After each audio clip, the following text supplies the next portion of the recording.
Welcome to The Casual Show, the podcast where you don't need to understand sports to watch. We are your hosts, Eddie and Logan. What's good, y'all? What's good? Man, First, a long time coming.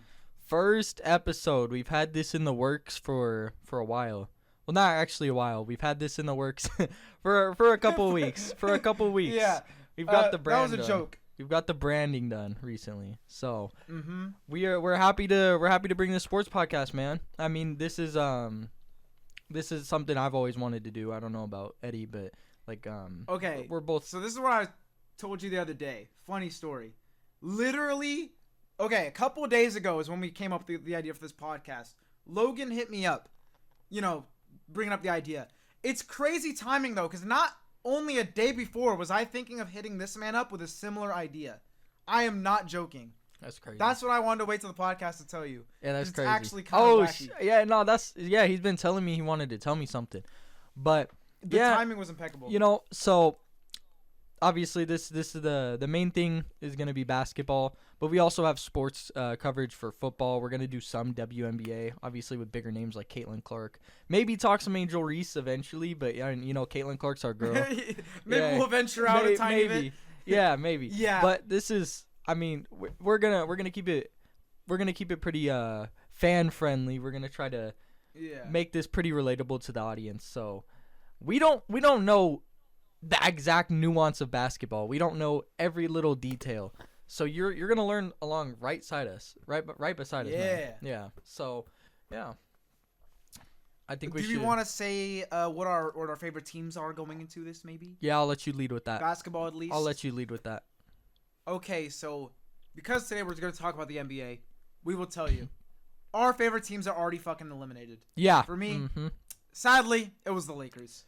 My team didn't even make the playoffs. I'm a Sac boy. So wait, pause.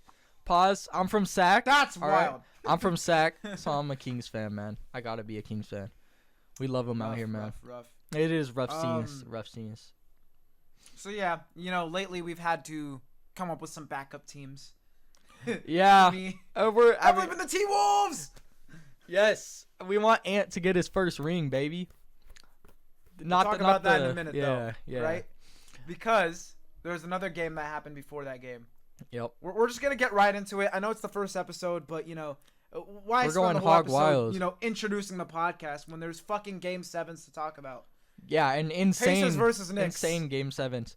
Although this is not one of, I guess it's only one insane game seven, but low key, I've been seeing posts like we got 2 all-timer game sevens yesterday. No, we did not. We had one. We had a blowout. Well, we had one. Actually, it was not a blowout. It was not. Towards the end, same level. The gap got widened a lot more than it was. But the Indiana game, I mean, Tyrese Halliburton was a former King. He's always gonna have a special place in my heart, right? But yeah, I'm a big OG Anunoby Jalen Brunson fan. So seeing them get eliminated, fan too. Yeah, man. And of course, it was also like a big part of its injuries.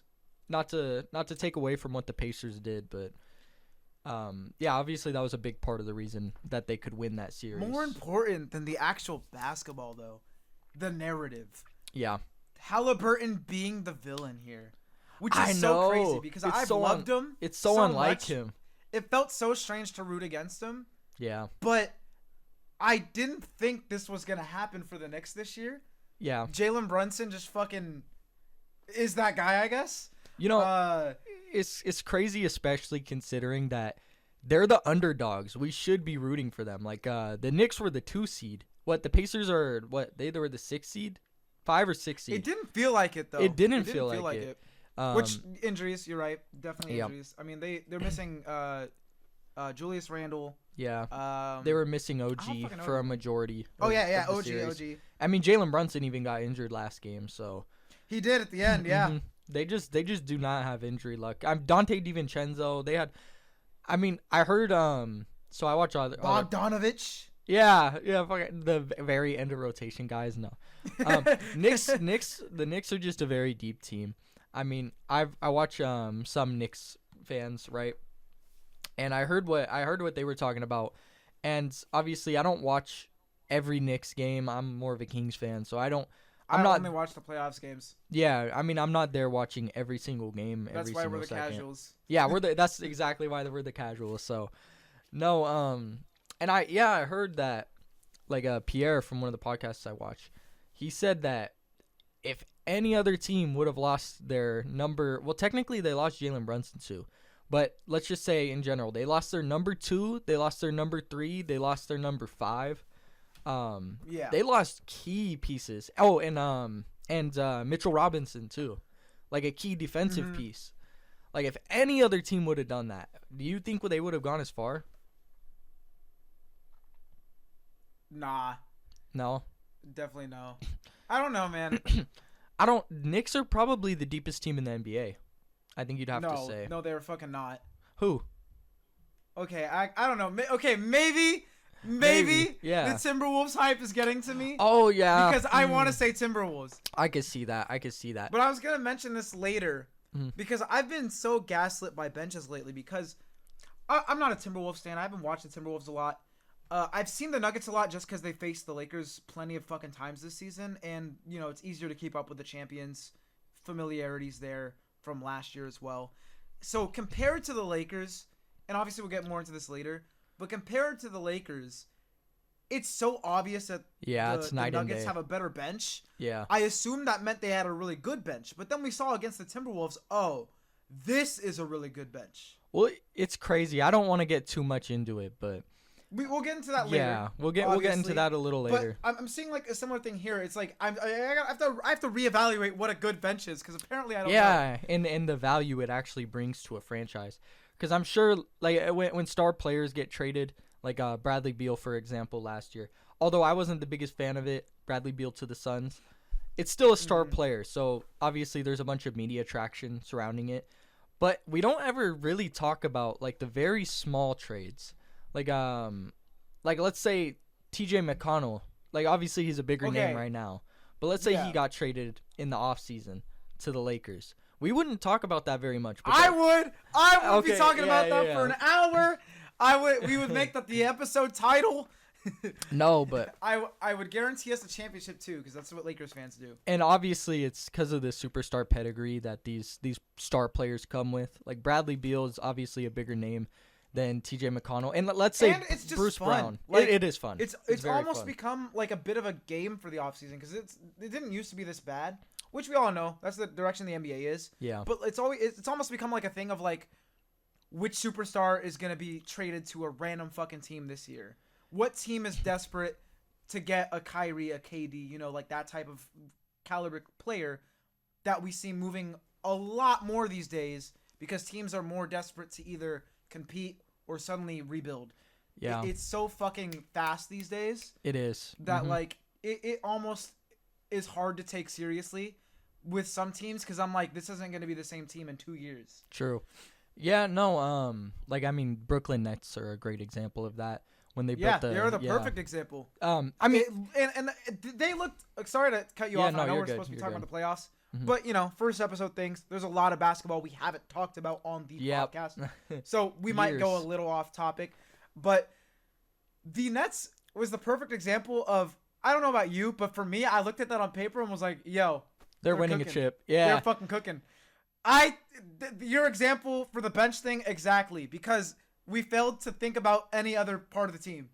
Yeah. We just looked at those three and we're like, yo, it's over. No, and the crazy part is they only played. You know the term? What? They go, this team's going to be scary. Like they did with the Bucks. Oh, yeah. No. That's what they always say. Do. They always say that. Yeah. This is going to be scary. It's going to be scary. Yeah, no. I mean, the thing is about the Nets, I think the Big Three era kind of died a long time ago. Because they, what teams have started to do, the Warriors weren't even a Big Three. Kinda, yeah. Oh, okay. Like KD, I was thinking of KD. They were a Big Three. But they also had a good bench. Yeah, they did. They did. But the thing I was going to say is that we haven't really seen a Big Three workout like that. Because, like, as we were talking about the benefits, the benefits of role players, right? Because the NBA has moved into a more 3-point centric league as the time has gone on. So it's almost gone back. Actually, you finish. No, you're good. So it's gone to, okay, pretty much every person on your rotation needs to shoot threes. There was never an expectation for fives to shoot threes. Even to a degree, like, I mean, Until, wings. like, Cat. Yeah, I mean, well, Cat definitely changed the position, but the Warriors obviously completely revitalized it, and I think honestly the Houston Rockets with James Harden are maybe Dude, just no, as much. offensively they used to be wild, man. Yeah, I think people tend to forget because of, I mean, this happens when a star ages. I mean, it's happening with fucking Westbrook too. Like, people are forgetting how crazy these eras were. Oh, yeah. And it wasn't that long ago. It wasn't. It was what 2017, 2016 around Yeah. there. Yeah, no. But to finish my point is that I feel like the reason benches are becoming so beneficial in today's NBA is because you really just need a superstar, maybe a star alongside him to alleviate pressure, especially in clutch time, right? That's exactly what I was gonna mention. Yeah, earlier. But you need a 3-and-D. You need a bunch of 3-and-D guys. If you have that and your star player can pass and play make, because you also need a playmaker. Once that's a thing, I mean, any person off the bench who can shoot a 3 and defend really well, and you're not paying as much money, that works. Because, yeah, the big 3 seems really cool, especially with the Brooklyn Nets. But what happens when they don't have those players in? Then it's like Yuta Watanabe was pretty good for a couple seasons, but it's Yuta Watanabe versus they had KCP. Ben Simmons on that team. Yeah, Big Ben. Big Ben. Yeah. Nah. The fucking videos of him shooting threes in the offseason.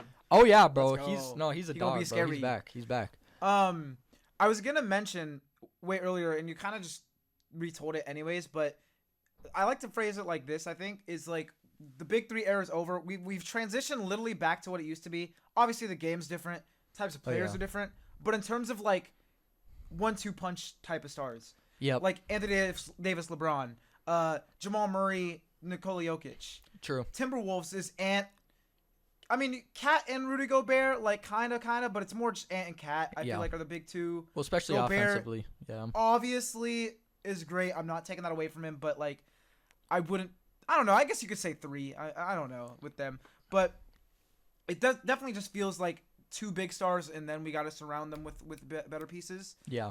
I think you're definitely right about the big 3 era being over. I mean, the fucking Clippers tried their hardest to revitalize it with the oldest players you could do.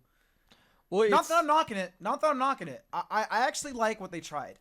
We can always talk about that later. I don't know if you want to talk about that. No, I mean I'm down to get more into the Pacers because I feel like we've given a lot of credit to the Knicks, but we haven't really given credit to the Pacers. Whoa, okay, I give credit to the Pacers. I just wanted them to fucking lose. No, and it's nothing against the Pacers. It's just that the Knicks suddenly had so much aura, it fucking blew me away. Yeah. I did not know their game was like that. Probably because they haven't gone to a fucking playoffs since I was born, or the conference finals since I was born. Well, so, I'm sorry. I didn't know. It's super easy to root for Jalen Brunson. Like a small guard who can score a bunch. Jalen Brunson just seems like he's just I don't know how to describe it. He does have that aura. You're right. It's really easy to get behind him. Aura can carry a narrative so hard. It can. Like I know everyone. You know what? I'll talk about it later when we talk about Rudy Gobert. Yeah. Yeah. No. It's the anti-aura. but no, with the Pacers game, man. I really appreciate how the Pacers play. Like they have a bunch of not smaller, but they have a bunch of younger athletic players like Andrew Nembhard, Benedict Mathurin. Like Tyrese Halliburton's not really athletic, but he's not athletic. I like that they push the pace down the floor. They play with the fastest pace. I think they actually do. I mean, have the Knicks one of the are pretty young fastest too, paces right? ever. Yeah, Knicks are a pretty young team, but just to see this Pacers squad, I'm sure no one at the beginning of the season thought they would be in the Eastern Conference Finals. Hey. It's crazy. I did. You know why? In-season tournament. They had to go against the Los Angeles Lakers for the most glorious banner of all time. And the Lakers won that banner, which is why I'm not mad. You know, we have a banner this season. Yeah, you guys are champions this season. We are champions. You can't take that away from us. Yeah, you can. That's crazy. Yeah, MJ never did that. MJ never did that shit. Exactly. Yeah. Kobe never did that. MJ never did that. Greatest of all time, who? Yeah, Kareem don't have an in-season tournament. I don't know. Is there anything else you wanted to add for the Pacers game? Bro, I'm going to be honest. I told you this before we started recording. I watched the first 2 quarters. Went, okay, the Knicks are losing. I'll check in on the 4th quarter. Checked in. They were getting cooked. Or maybe I'm misremembering, but I believe the Knicks were losing when it was going into halftime. I was kind of like... They were, yeah. It was like a 10-point lead, 13 maybe. It was just wasn't... I very obviously wanted to see the Knicks just pull out some magical blowout like the Timberwolves or some shit. Yeah. But it was a busy day. Didn't watch the whole game. So I don't have much to add. And I didn't watch the whole series either. Let's be real here. If you're like us, if you're pretty casual, yeah, I had to say it. You're probably only paying attention to the Western Conference, and I'm not taking anything away from the Eastern Conference.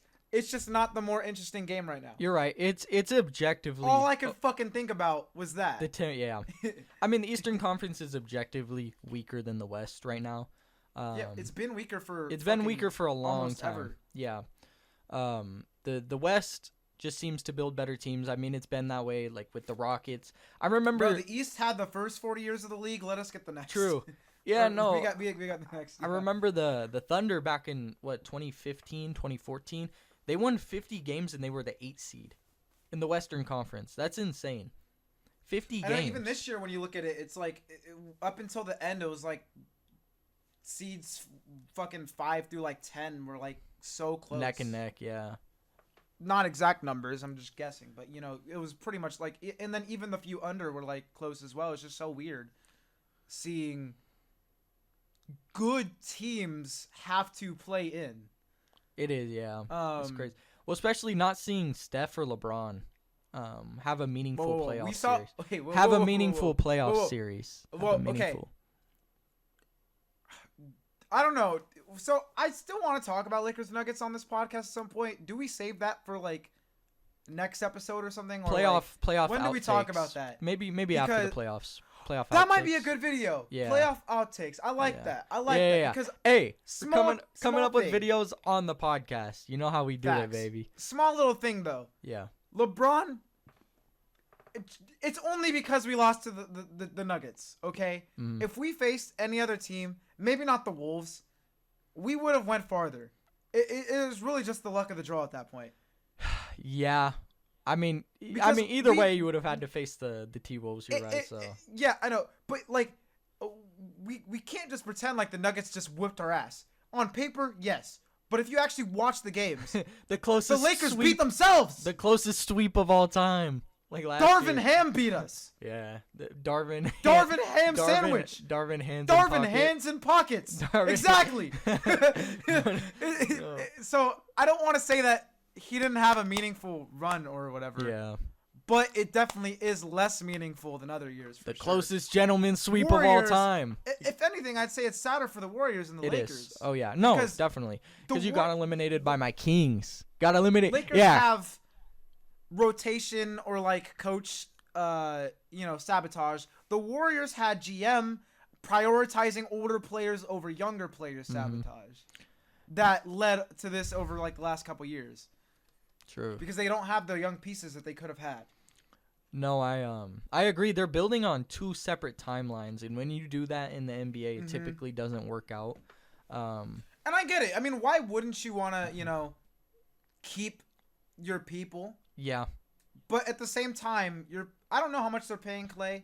I respect the fuck out of Klay Thompson. I'm not roasting him or anything here. But is he worth the money at this point? I don't know. Like 43 mil? Probably not. No. It's like, so once you get to that point, they become like, even my favorite fucking player, Kobe in his later years. A little different because we knew the Lakers weren't going to compete. But we were giving them so much fucking money. If we did somehow end up competing in those final years, it would have brought down pieces we could have gotten. So the Warriors, even if they do want to go, keep going for championships with the rebuild, kind of, I don't know. It just doesn't work like that. You're right. You can't build on 2 separate timelines, I feel like. Yeah. Well, I mean, I think I've covered, we've covered everything we want to about the Pacers game. Have you? Even though we mostly talked about other games. Games. Not much. But the Pacers won. The Knicks have aura. We can say this, though. How do we feel about the Knicks going into next year? I feel like that's a good, goodbye, Knicks. I think Julius Randle will get traded eventually. But, however, I can see the Knicks being like, we were one game away from the Eastern Conference Finals with almost all of our starting rotation injured the entire series. Oh, okay. So, coach firing? I don't see Tom Thibodeau getting fired. Because, it's the whole meme about his everyone getting injured thing. Yeah, I get what you mean. Or, yeah, at least to talk with the GM.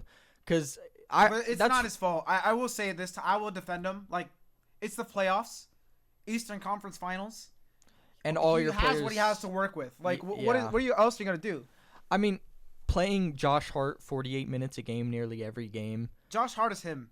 He is him. Up. But he is a former Los Angeles Laker. I'm saying doing that and exhausting him that way led to his injury.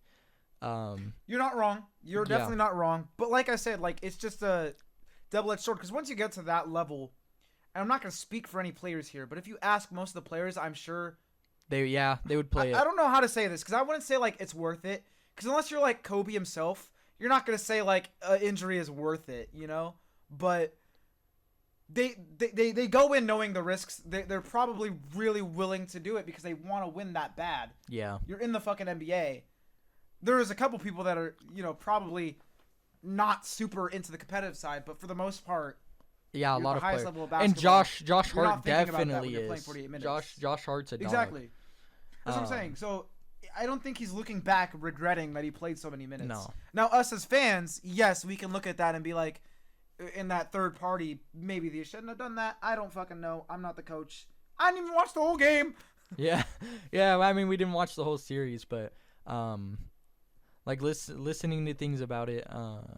Getting updates. It is cause for concern, though. It is. It is cause for concern. But I don't know. I don't see a complete overhaul for the Knicks, obviously, because you were just one game away from the Eastern Conference Finals.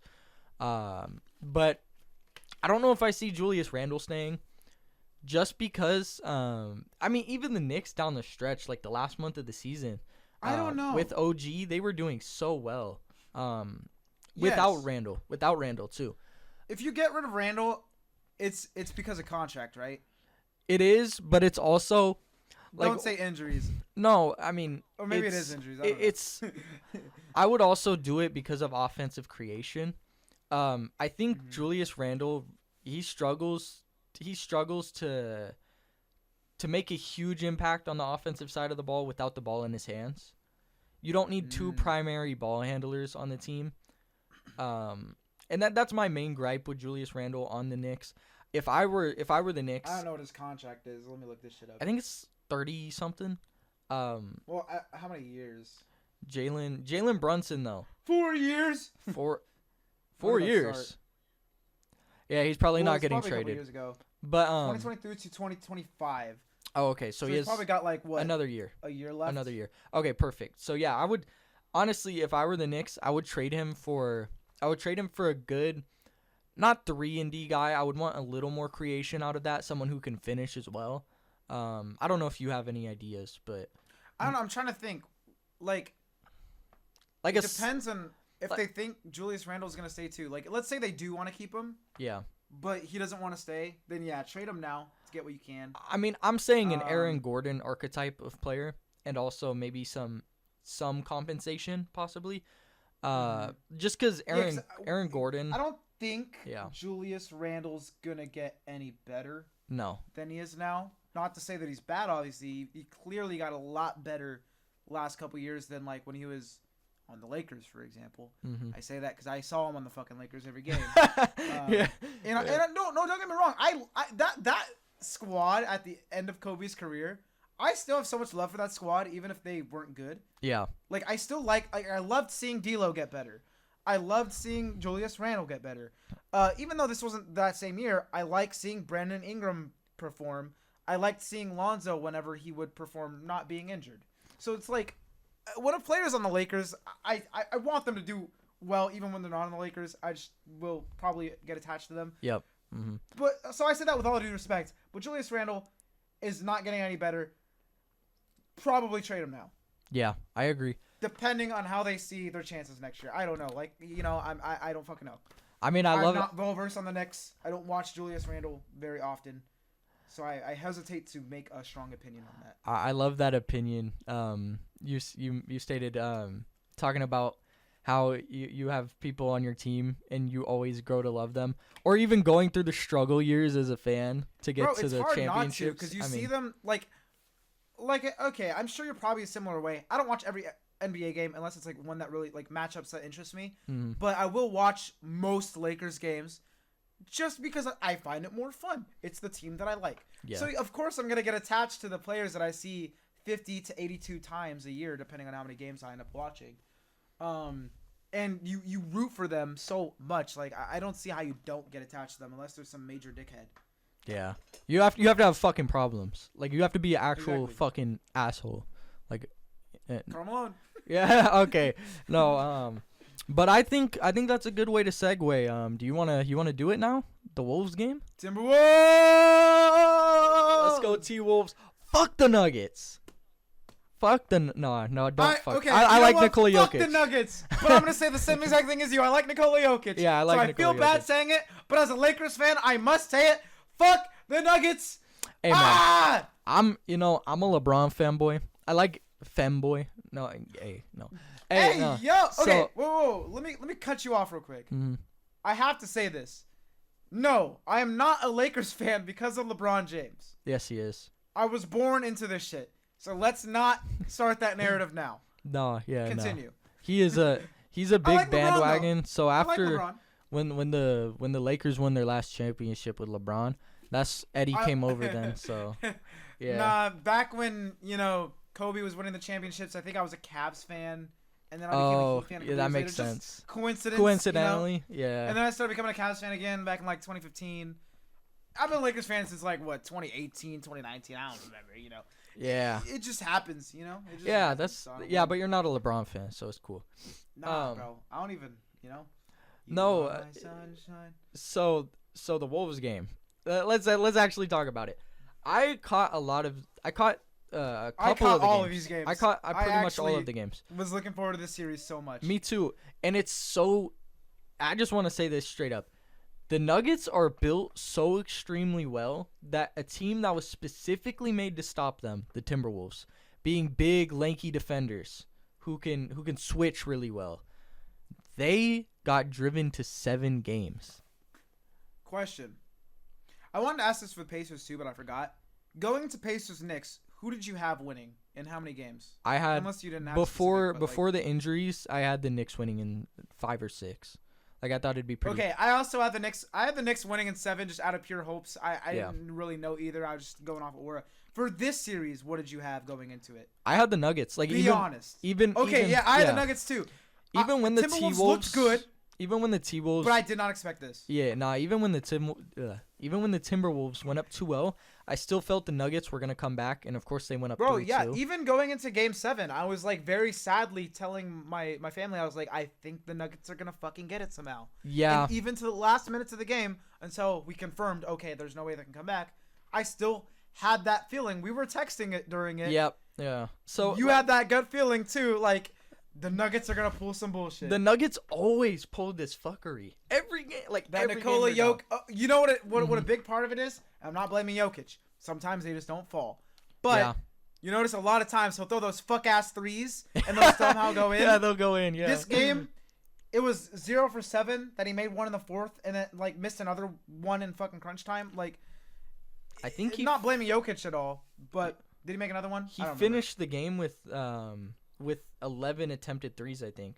No, he shot 2 for 10. 2 for 10 from 3. Yeah, and I'm not blaming Jokic, by the way. That's just more of a joke because Jokic is one of the only things that the Nuggets had going for them that game. Yeah. Jokic and Murray. Murray was great up until Ant started to guard him. This is where our conversation from earlier comes into play with the bench. Yeah. Well, man. With all that said, though, before you go, yeah, just kind of my last things. No, you're good. I don't want to say that the Nuggets lost, though. The Timberwolves definitely earned that. Oh, yeah. For sure. So, yeah, I don't want to downplay how the Timberwolves won because they not only their defense the first couple games that fucking threw the world off, and then their adjustments after, the Nuggets winning, 3 games in a row, but the goddamn resilience and Anthony Michael Jordan Edwards. Yeah. Jimmy playing better. Jimmy Butler's brother. Bear. We can talk about him later. Yeah. No, I mean, this team is just. This is my type of team. I'm a big fan of the defensive, just lanky defenders. Like, Jaden McDaniels has always been I've been a huge fan of him. But I also find it really intriguing that they got guys like Nickeil Alexander-Walker, Kyle Anderson deeper down the chart, or Reed. How do you say his name? Oh, Naz Reid, yeah. Yeah, Naz Reid was going. Oh my off, gosh, he was in electric. That game 7. Oh my goodness. No, I mean I wrote down this exactly. Electric sequence. Naz Reid put back, Murray pit-pocketed, Edwards 3, and the game. The time that I really felt the game was like, damn, that's a gut punch. Is when fucking Rudy Gobert hit a fadeaway. Oh my God, Rudy Gobert of all people. Oh my goodness. Like a nasty fadeaway at the end of the shot clock. It was so clean. It was nasty. Yeah. No, I was gonna say it didn't even rim rattle or anything. It's straight buckets. It was crazy. Yeah. Okay. So we've established, the Nuggets thing.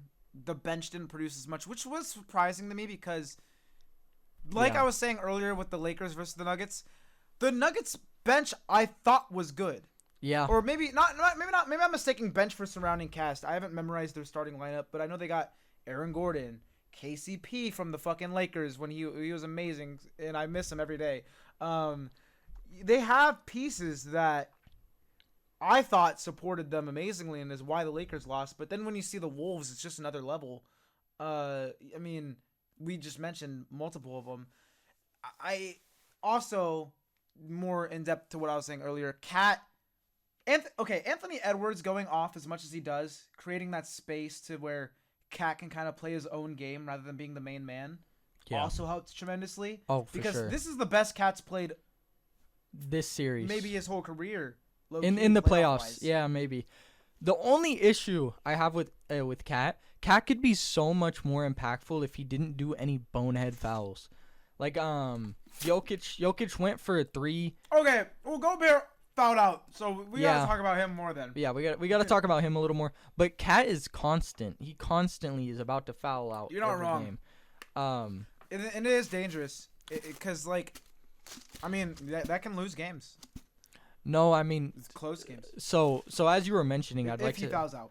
I'd like to add on to your point about the bench depth. Like I also was a firm believer that the Nuggets had an amazing bench, but obviously it kind of reared its ugly head when you're facing a team that has 5 all defensive potentially players on it. It's really the defense. It's crazy. It was really the defense. And Mike Conley's just underrated. He typically I just didn't doesn't even think about Mike Conley. He doesn't make mistakes. He just doesn't. He just passes. He's a great player, but the genius of how the Timberwolves are constructed is that they're saying, we know Jokic is going to get his. We know Murray's probably going to get his. He did last game. He wasn't as good the rest of the series, but the rest of your bench is clamped down. We have Jaden McDaniels. It's funny because the quote going into the playoffs was, "Hey, he got KD, but we got Jaden McDaniels," and everybody was clowning Ant for it. Hey man, everybody was clowning. McDaniels is him. I'm not clowning him. I believe. Yeah, I believe. It's crazy though. Right. He definitely was. But I don't know. This T-Wolves team, that was a championship win. I didn't think they had it in them at the start of the playoffs before watching any games. Me neither. I felt like they were one of those 1 seeds that just happened to win more regular season games. Still very good. Actually, they were the 2 seed. Were they? Sorry. No, you're good. The Nuggets got in the end, right? Wait, were they? They were 2. They were 2. Uh-huh. Okay. Yeah. But I remember they were 1 for a while. I don't remember. Wait, no, they weren't. No, they weren't. Nuggets were 2. My bad. Timberwolves were 3. Wait, so who was 1 then? The Thunder. Was the Thunder first? Yeah, okay, Thunder. So same thing with them. So between those three teams, the Nuggets were the only ones where I was like, they're obviously going to be there, but they're also the champions. I don't think they're worried about winning the most regular season games. Yeah. They're just going to face who they face. Thunder and Timberwolves, I had a similar opinion of like a little different for both teams because like Thunder are more young, and Timberwolves surprised me midseason when I started realizing okay they're kind of cooking. But either way, I didn't think either of them were going to stop the Nuggets, and I was like okay they got a good record, nice. Clearly not the case. I wanted to mention because you're talking about Jamal Murray. Why the fuck was he like? In this series, he was a much better player than in the Lakers series. Lakers series, revisionist history is going to make it seem like he was the best player in that series because he was clutch. And that's it. He was very clutch. I mean, he was extremely clutch. Jamal Murray's one of those guys. He just hits crazy clutch time shots. Not so much in this last game. Like, he did have some great clutch time shots. Don't get me wrong. But I think Ant said, he had him strapped up, right? Yeah. But no, I think so. A takeaway for the Timberwolves in total. I think sports fans have just gotten to the point where these rookies come in, they're amazing. These teams suddenly rebuild, they're amazing, like with the Thunder. We don't give things enough time to just mesh. Like the Timberwolves last year, they weren't great. They were what the 9 seed or 8 seed. And everybody wrote them off. Everybody was saying the Rudy Gobert trade, worst thing of all time. Now it doesn't look like that because guess what? We gave it more time to mesh. And I think as sports fans, we should do our due diligence and at least give them a little more time. I'll give them time. It's just I think they can win now. Oh, yeah. No, I'm saying last year, though. Like everybody was... Yeah. Oh, yeah, fair enough. Because you could say that last year... You know, now we got the Knicks in that position. We got the Thunder in that position. And I'm going to say it. We got the Lakers in that. I'm kidding. Lakers with Bronny next year. Facts. Yeah, facts. Rudy Gobert is a player I do want to talk about, though, because I'm very, very mixed on this man. Because sometimes I'm like, hell yeah, that's a defensive player of the year. He's him. Lock Jokic up. And then other times I'm genuinely considering... If I'm the coach, I take him out the game. Yeah. Which you shouldn't have to think about a player of his caliber. The thing with Rudy... It's just strange. So, like, even going back to his days with the Jazz, right? Their entire game plan was predicated on, okay, we're going to try to drive these guys inside. They can take their mid-range shots. They can... Gobert's got it covered. Yeah, we'll funnel them inside. And he can deter them at the rim. Nikola Jokic. Yeah, but the way this Timberwolves team is built, where switches are more of a thing, it's helped Rudy Gobert out so much, and I think he has improved as a defender this year. I think this was maybe his best defensive year. Obviously, the stats don't show that, but just in terms of what he actually did, like how impactful, because this T-Wolves defense is one of the best defenses we've seen in a long time. But...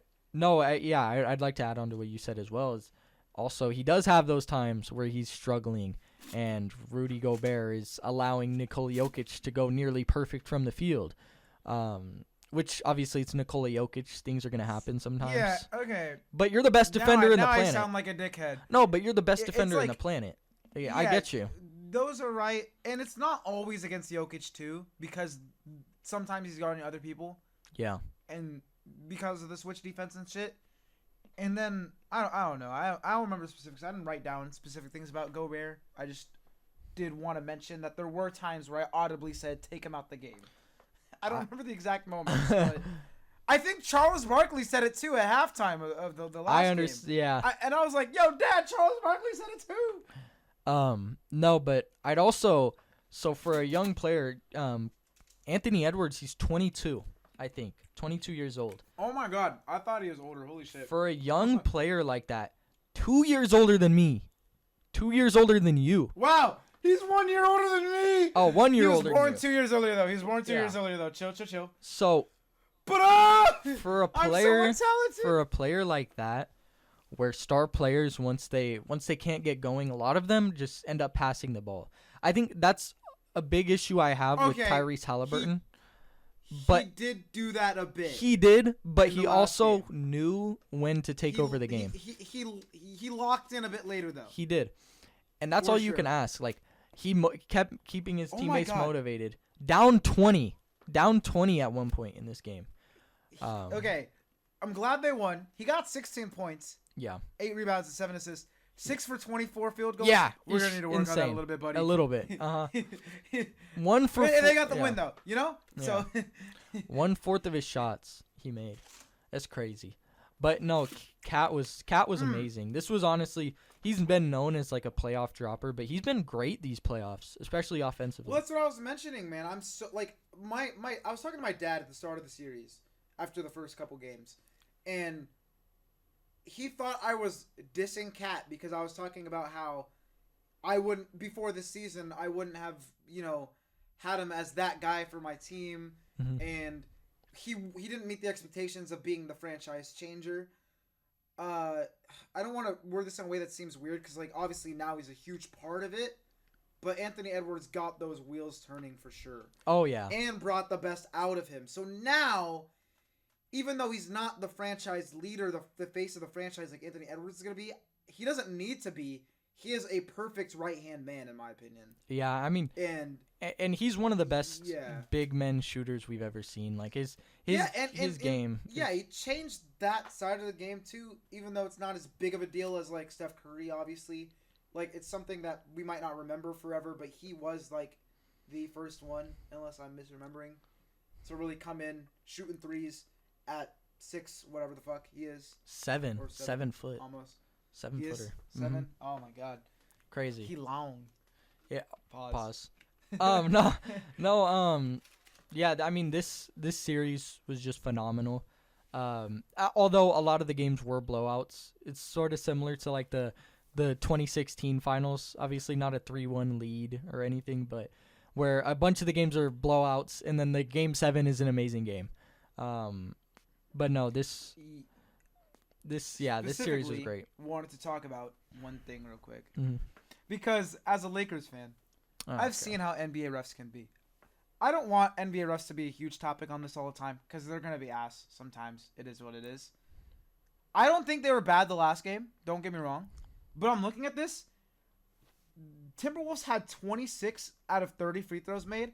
Nuggets had 14 for 16. I didn't realize watching the game that they had double the amount of free throws. I know. However, there were moments where the Nuggets were fouling like extra towards the end or whatever, or was it towards halftime? I don't remember. So they did get into the bonus a lot earlier. It's just something that I'm noticing now looking at the sheet that I'm like, huh. Well, I didn't realize they got so many more free throws. But I think it was just because the Nuggets defense. I mean, yeah, that too, but it's also the Nuggets are a lot more predicated on their 3-point shot. Like we saw, like it's weird because the Nuggets are always. Which is funny considering that they didn't make as many this game. Yeah, not at all. But part of the downfall. The Nuggets are completely just a team that doesn't lose their composure, no matter what happens. Like it typically happens like that. So they could be down 20. Don't matter. We're gonna come back. Like the Lakers, they did it against them 50 billion times. Yeah. And the opposite happened this game. I forgot to fucking mention that. Oh my god. So I watched the first half of the game. At halftime, I always kind of decide, okay, am I finishing this game or not? Obviously, it's game 7, so, you know. However, I think I was a bit Keep that same energy for the Knicks. I was a bit sleepy, okay? Yeah. Didn't realize I was that sleepy. So I go from the Wolves being down 15 going into halftime, 15 or 16, I don't remember. Suddenly, my brother is shaking me. Wake up, wake up. The fourth quarter's about to start. I think it was either tied or we were down 1, and I was like, what the fuck? I time skipped the worst part of the anime. Yeah. Let's go. Yeah, you did. No, that's funny, but man. So that is one thing I have to mention. I didn't watch the third quarter. Man, what any team, what, oh God, I phrased that terribly. What would teams do to get a guy like Naz Reid, man? He is probably the best backup center in the league right now.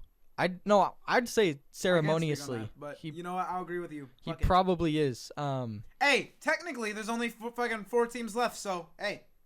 Yeah, best center right now. Right at this moment. Sure. Probably.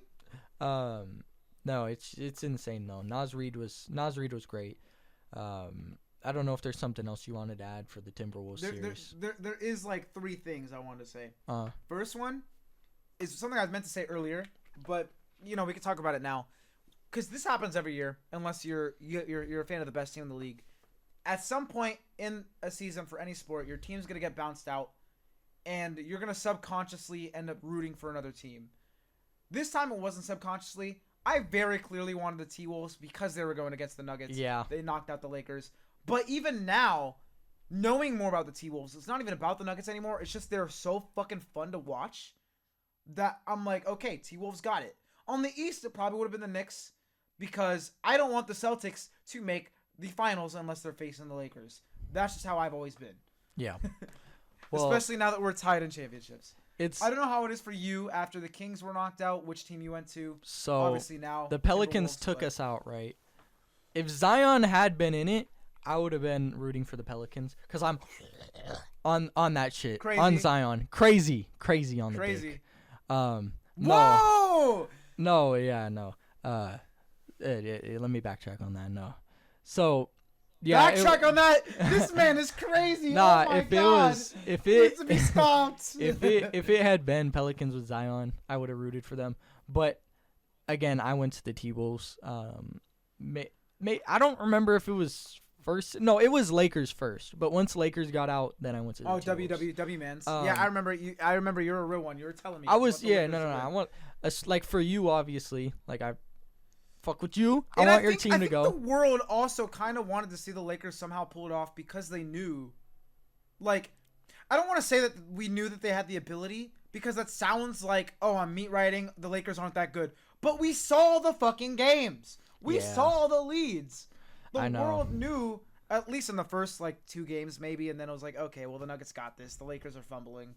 But going into the series, whenever this matchup happens, you always have that kind of hope that the Lakers can win somehow. Or at least I do. I don't know. Yeah. Sorry, you can keep going. I'm still very angry about that series. I forgot to mention this, actually. But, man, almost every team struggles in Denver just because of the high altitude, right? Especially late in games. We saw that with the Lakers. Hey, we did not see that with Timberwolves, though. Not at all. They won 3 of their games at the Nuggets home. 3. Bro, it's serious when you don't see anyone mentioning that. I haven't seen that mentioned since the Lakers series. Yeah, it's crazy because... Or like the start of the Timberwolves series. You're like, we know the altitude's higher in there. Let's see what they can do. And that's a real thing. That's a real thing. It is for sure. Yeah, they have one of the best home court advantages. And when I was playing fucking like middle school basketball, we went and traveled to like some island, not super far or anything, but it was still an island with a different elevation to play a game, and the air was thin as fuck, and it wasn't nearly on the level of the Nuggets, but you still noticed it. So like. During the game, we were all very short of breath, weirdly, and we were all in shape. It was the mid-season, and that's the only time that's ever happened to me in my life, because, it's not like I'm a sports player or anything, and I don't go that many places to where I've experienced that much. So, like, even in this small sample size, I can totally see it, especially on that crazier level of being fucking Denver. Oh, yeah. I mean, they have, like, oxygen masks and shit. True. Well, yeah, I mean, I've never been to Denver or anything, but I have been to places with higher altitude, and you can definitely notice it immediately. Obviously, not 5,200 feet in the air, higher than usual. Oh, I guess like I've been on mountains and shit too, but I was thinking more like. Yeah, like actually. Like that's like where they actually live and exist. True, that's crazy. Another thing I wanted to mention. This is both for the Pacers, or kind of for the Pacers, and for the Nuggets and Wolves game too. But this is a bit after, so I guess I can wait. If you had anything else to say about the game specifically, I'm good. I don't. You had some more to add, so we can wait for the next segment after this. No, I'm basically done. I don't know. I'm past this series. I'm ready to talk about the next ones. Okay. Well, the next thing we have on the itinerary, we have predictions. Wait. Oh, wait. Actually, yeah, we can do predictions first. We can do predictions. I don't know. Yeah, we can do predictions first. Okay. I don't have any. I got to make them up on the spot. Yeah. No. I mean, these series to me, I feel like are pretty clear cut. personally, I don't want to say that, and then it ages terribly. At least the Eastern Conference, I think, is very clear cut. Eastern's more clear cut. Very clear cut. Western, I want to say clear cut, but you never know. You can go first. You never know. I do have thoughts though. So I don't know if you know what? First episode, baby. I'm gonna give my predictions right away. We're not doing no clickbait bullshit. We're not gonna give all of our formations and whatnot. No, I got Timberwolves over the Mavs, and I got Celtics over the Pacers. Wait. How many games though? T-Wolves Mavs could be interesting. I think 6 games. For that. We'll start with that. We'll talk about East later. I say probably the same exact thing you're gonna say. Mm-hmm. However, some part of me, in the same way I wanted the Wolves to beat the Nuggets, just because it's like you don't expect it going in. For some reason, watching the Mavs versus Thunder, and I wanted the Thunder to win that just because I wanted a Game 7, but I really like the Kyrie-Luka combo more than I ever thought I would. Oh, it's fun to watch. When it first started. It's so fun to watch. I want to see them pull out some bullshit. I don't think I want them to win, but I hope this is an amazing series. Oh, yeah. But yeah, I think it's pretty... I hate to say it, but it is pretty obvious, in my opinion. And then that's all I want to say is I'm gonna root for the Mavs a little bit. So what about Celtics Pacers, or do you wanna talk about more extensively into the Mavs Timberwolves series first? I mean, we can. I don't know as much about the Mavs outside of those two in terms of depth and matchups. Defensively for the Wolves, it is going to be a lot different though, because as we mentioned, the Wolves defense is very lane focused and center, power forward. Yeah. I know it's positionless basketball nowadays, but if you had to say a position, they're very Twin Towers-y with True. Towns and Gobert. Against this team where it's two, more skills players.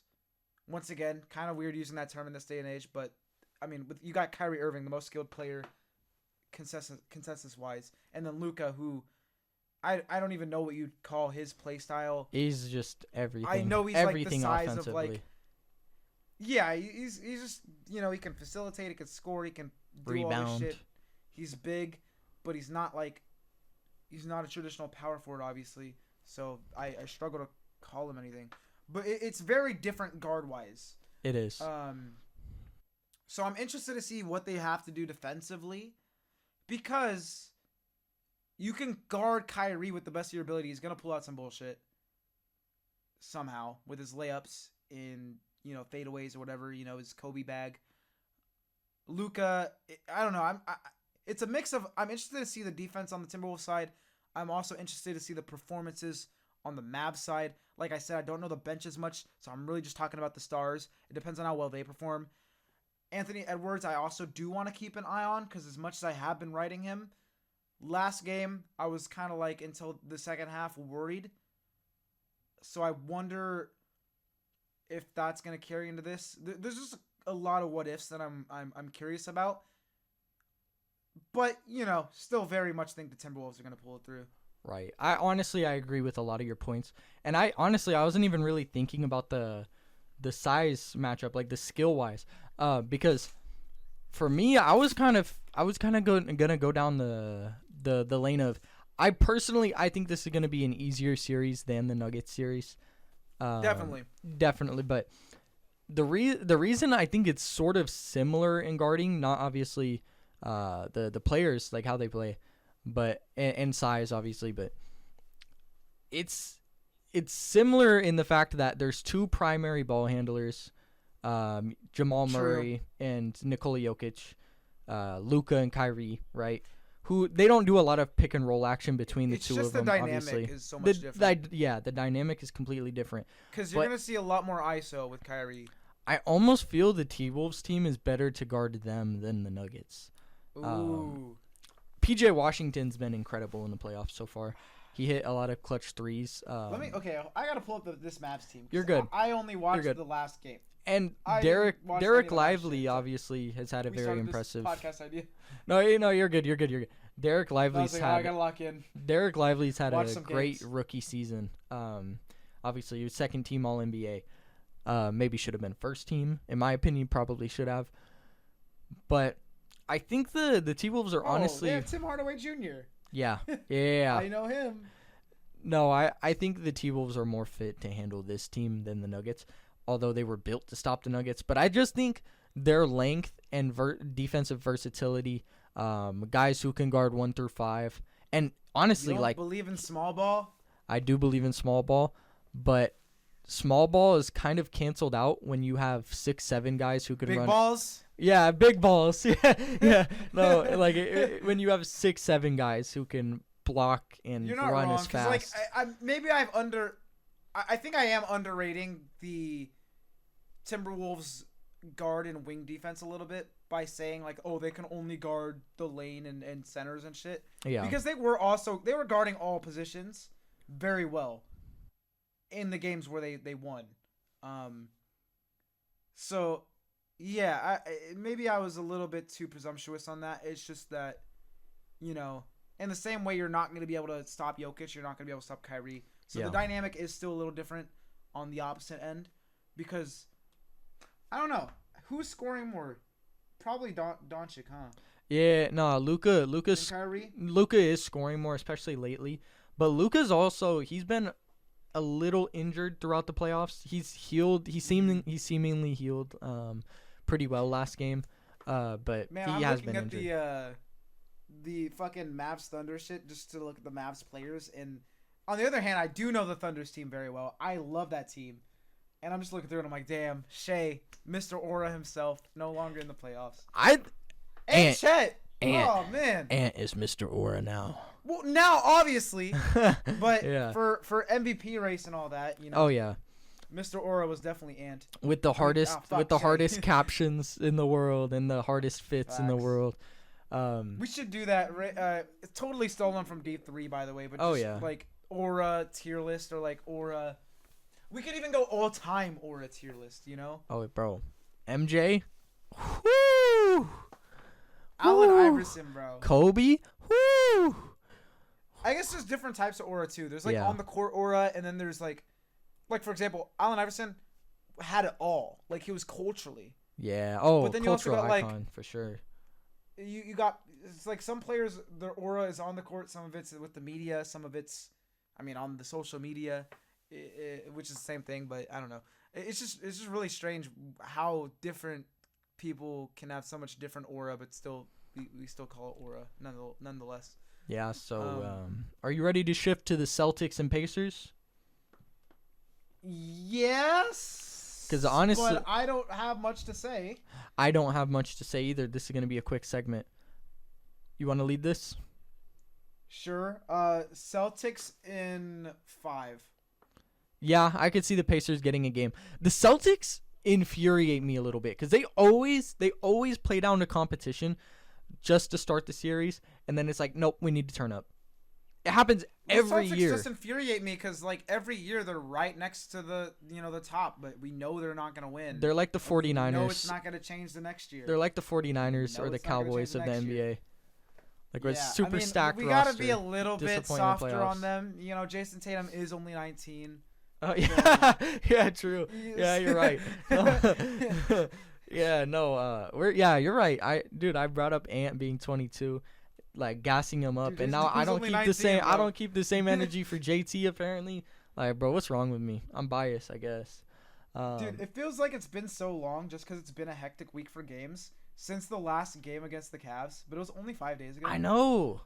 That's crazy. 5 days ago, man. And your boy was still working, baby. We put it in them 9 to 5s, and we're still putting out quality content. Yeah. So subscribe. Hell yeah. You better subscribe. I don't know. Like we've both mentioned it. This team infuriates us, and I know they're gonna win. I just don't care.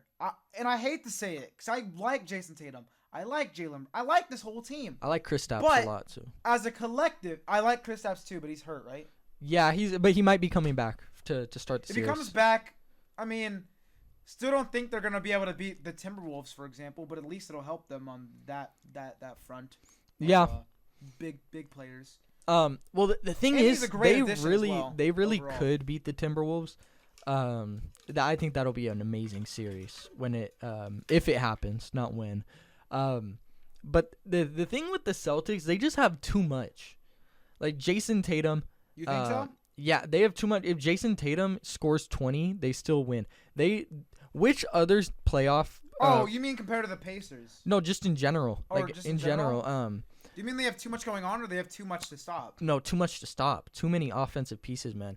Like Jason Tatum only averaged 21 points the first series, which obviously is good numbers. Don't get me wrong, but for Jason Tatum, it's not really like anything crazy.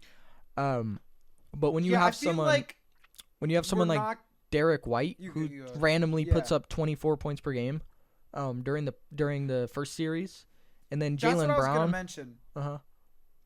Sorry. No, go ahead. So when we were talking about like the Nuggets earlier, where suddenly every player that's not Murray or Jokic just falls off the face of the planet for the last game. Yeah. On the other side of the spectrum, you'll have like this team, like you mentioned, will get those bench players that will suddenly come out for a game and get 20 points and then go back into hiding. Like that's important for a team so fucking much. So yeah, I kind of agree with your sentiment of like I don't really see the Celtics having that big blunder of where's everybody at. Yeah, I mean, especially when you have maybe guys a couple like players, but you know, like Drew Holiday and as I said, Derek White, who just they don't make mistakes very often. They typically play very smart. Like they're like Mike Conley in that way, where he just does not make mistakes. He just lets the offensive guys cook. Gets assists along the way, free buckets. Like, do we call Drew Holiday a veteran? He's 33. 33. Yeah, so him and Al Horford, great veteran presence that none of these teams have. I think they're probably like the oldest. Yeah. In the teams that are left, so that probably helps a bit in terms of like like you said, the no mistakes. Like they've been around. They're not exactly stars, so they're not as high usage wise, but they know where to make their minutes count. Yeah, it's just, but without everything said, I still don't fucking care. I don't know. It's so hard for me to care about the Celtics team just because I know they're gonna lose again. It's just, although they might not, I just have that feeling. I just automatically have that feeling. The Celtics are a team that has been to the Eastern Conference Finals like the last 5 years. That's got to be why. It is. It's getting like it's the getting same old. thing with voters fatigue. And they're gonna be here again next year. They have everyone on contract. Whoa! They're going to Jalen Brunson. Watch out. Maybe, and I mean even Milwaukee, but I could see them meeting in the Eastern Conference Finals. Okay, we also got to talk about that in our playoff episode thing that we do in the future. The outtakes, yeah, for sure. That team confuses me. But yeah, I mean, I'm done with NBA predictions. I think we covered the playoffs thus far pretty well. Wait, no. Before we finish, this is what I also wanted to mention because these are the questions that I really, really wanted to ask you. Mm-hmm. And then this will end the playoffs. So first off, and it's gonna be the same question like 3 times. If you are okay, do you want to start with East or West? I'll let you pick. You could pick. Okay, if you are the Mavericks, mm-hmm. would you have rather faced the Nuggets or the Wolves? Ooh. Like, are you happy facing the Wolves, or are you like going, damn, I'd rather have the Nuggets? Okay, so the thing about the Mavericks is that Derek Lively, although very good, I don't think he could even come close to stopping, especially with the condensed defense that the Wolves ran. It was very much so predicated on, hey, Rudy Gobert is on the inside. We aren't going to drive inside as much, right? Mm-hmm. I would personally, if I'm the Mavericks, I would have rather faced the T-Wolves, just because the T-Wolves had the chance to stop the Nuggets. They were perfect for the Nuggets. Any other team, if the Nuggets had faced any other team, I think we would have seen them win the championship this year. If the T-Wolves were eliminated earlier, obviously they weren't. But no, that's a good question. I'd say I'd rather face the T-Wolves, but it's kind of hard. I do agree, and I think, like you said, any other team, we could probably, with high accuracy, guess that the Nuggets are winning that. Yeah. And going into this, we've seen the Nuggets at the highest level how many times at this point? I mean, they've won the championship already. They've done it. We don't know how the Timberwolves are going to be able to carry it. We hope that they can, but once again, it's the NBA playoffs. You never know what's going to happen.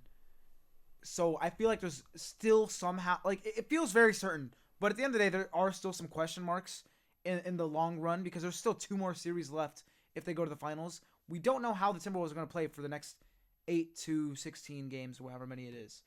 And, you know, just the less experience overall, I feel like I'd bet on that a little bit more. And then obviously the match of like Jokic and all that shit. Moving on, I want to ask this on the other spectrum, which is a bit more interesting. If you are the Pacers, or no, the Boston, would you have rather faced the Knicks, or are you happy you're facing the Pacers? I guess that kind of sucks too because the Knicks would have been injured. So yeah, that's the thing. So are we accounting for injuries in the next round? Or are we just talking to make about it interesting? Let's say suddenly everyone gets healed, just because we know it. Then maybe it'd be a series. I would much rather face the Pacers than the Knicks. Yeah. The Knicks are a scary team, especially when fully healthy. And fuck you! We just talked about this. They're not scary. Let's stop using that term. There's only like 2 or 3 teams that are actually scary. The Nuggets, the Timberwolves, and that's it. Celtics. Celtics. You're a hater. Not scary. You're a hater. I did not. You're a hater. Go to sleep. You're a hater. Oh my God, Jason Tatum's gonna haunt my dreams. No. The Lakers are scarier than the Celtics. There, I said it. If the Lakers win the Eastern Conference, we are going to the finals. I don't give a fuck. There is no possible way you can convince me that the Celtics is scary. You are a biased fan. No, I'm not. And the Kings are better than the Lakers. I'm not biased. The Kings are better than the Lakers. Get out of here. No, they're not. Get out of here. Get the fuck out of here. You didn't even make it past the play-in. What do you mean they're better than the Lakers? The Lakers almost beat the Nuggets. They were so close. For real, they just had to win every game. Okay, for real though, if we're talking about everything, if we're talking about injuries and whatnot, obviously, if injuries didn't count, I'd rather face the Pacers than the Knicks. But if injuries are a thing, Pacers. Or I mean Knicks. I'd rather face the Knicks. Yeah, my bad. Yeah, I kind of fucked up with the question because I totally forgot about just like the Knicks are. It would have gotten even worse in this series. Yeah. Well, I mean, even the Knicks even almost pulled through, but their minutes caught up to them. You know. And if it didn't but happen I now, like those. I then? like those questions. That's actually interesting concept. I didn't prepare anything like that. So then. You're a better host. If you are the well, I guess how would I go about this? Like, if you're let's say Boston, just because we think they're gonna win, would you rather face the Wolves or the Mavs? See, now it sucks because these like we have who we think we're gonna win in our minds, so like we're gonna say the Mavs. Wait, the Mavs? It's not interesting. Oh, you'd rather face the Mavs. So you'd rather face yeah. Okay. And then on the other side, it's not as interesting because we just feel like, you know, you'd rather just face the Pacers. So I guess it's not like I like those questions. I agree. It just feels so weird because I don't know. I don't think the best teams are left. I think the teams that made it are left. You know, because like obviously the Nuggets got eliminated. Yeah, I mean the Nuggets are much better than the Mavericks. Lakers would beat the Mavericks. I'm just saying. Oh my God! I'm just saying. I can't. No, they wouldn't. No, they wouldn't. No, they would not. Yes, no, they fucking would. You're high. Oh my you God. are high. No, you are high. You do not understand. We were leading against the Nuggets for like 70% of these games or whatever the fuck. A Buster. The Mavs would not have come back. A Buster. Like the Nuggets do. They definitely would have not. And I say that with my chest. Who is still in the playoffs? Who is still in the playoffs? Not D'Angelo Russell. Not the Kings. Not the Kings or the Lakers. True. So, yeah, I mean, I guess we can't really talk about other teams when, you know, ours is like that. But I do have a question for you, actually. Okay. So, I don't know if you caught the draft lottery. I'm sure you've seen who won the draft lottery. Oh, yeah. I got multiple thoughts on that. Yeah, okay. W for the Hawks, though. W, very big W. And Crazy, I feel I feel so bad for Detroit, man. I feel really that was one badly. other thing I was going to say. They got hoed. Because not only do you get made fun of for the first half of the fucking season and then get like some weird wins and just kind of have a overall like okay, well, we know they're going to get the number 1 pick type of season. And you're already in a weaker draft, opinion-wise. Like, we never know what's going to happen. But you already, like, okay, well, at least we're going to get the number 1 pick. At least the first pick's got to be good. But now you don't have that. I don't know what pick they ended up getting. I know it's not 1. I don't think it was 2 either. It's 5. 5 is fucking crazy. Yeah. Winning so now, largest losing streak of all time. Just to end up with the 5th pick. And once you're at this back to back. I mean, you have Cunningham, and it's not like exactly like a Luka where once you draft him, you know you're not drafting anyone else. I mean, I'm a huge Cade Cunningham fan. You know, I'm a firm believer that Cade would be able to be an all-star caliber point guard if the Pistons did anything to help him. This is what I'm saying. We don't know how many more seasons the Pistons are even going to have this chance, and that they just got very unlucky. True. I know they are sick right now. Oh, I would be too. But thankfully, they could draft Bronny James. This class doesn't have like the quote-unquote top-end talent. Although I do like a lot of the players. Don't get me wrong. Is that thankfully for the Knicks though? Thankfully like I just for said, the Knicks. the Pistons. Pistons. I'm sorry. Yeah, no, you're good. Because they thought they were gonna get the number 1 at least, and now they got 5. Right, but I guess it would hurt more if it was a crazy draft. Exactly. So, yeah. But it's also there's like obviously there's a number 1 consensus which is Alex Sarr. But the 1 through 5, honestly, there's not a huge discrepancy between the actual player ability. I don't know the draft class at all, to be honest. No, not too much. I know Bronny James, and that's it. Brownie's probably not getting drafted, personally, but yes, he is.